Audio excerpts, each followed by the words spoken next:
While there's lots of things that we do to be successful while we're on the lanes, there's a few things you can do directly before, after, and even while you're at home to prepare for success while you're competing.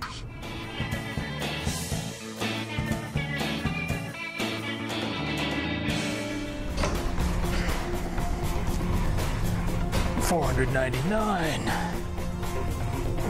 $500. After bowling over 50,000 games in my career, I can tell you that it takes its toll on your body in many different ways. But there are exercises you can do to keep your body in peak physical condition and to help prevent injury. Coach Kearney is going to help look at a couple of things that can help you perform at your best. How many times at the start of league night have you seen guys up on the approach doing jumping jacks and running in place? I bet not very often, but what we've found with our studies here at the International Training and Research Center with our sports performance specialists and in going up to the Olympic Training Center, that bowling is a sport that requires dynamic warm-ups. Dynamic meaning getting your core and your heartbeat going. We want to get you moving and ready so that we use our practice time wisely.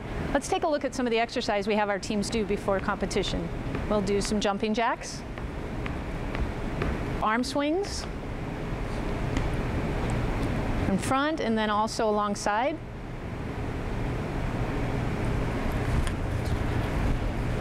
We do squats and lunges. We do a squat here, making sure we keep our heels down and feet shoulder width apart. Anything that can get your heart up and running. We'll do leg swings from side to side, alternating with each leg.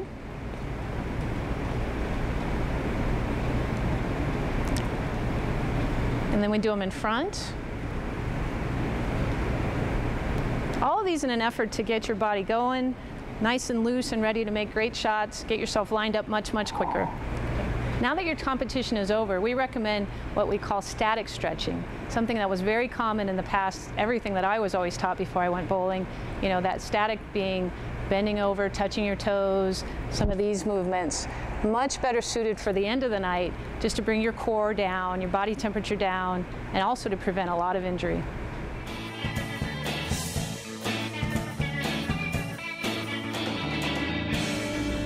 We've given you many pointers that you can do on the lanes to help make yourself a better bowler and increase your average. But there's many things you can also do on your own time and even at your own home that can help keep that progress going. Some release drills you can do at home to help develop your release. You can utilize a Nerf football or a softball. The Nerf football has been around quite a while for teaching releases. It has you rotate the ball.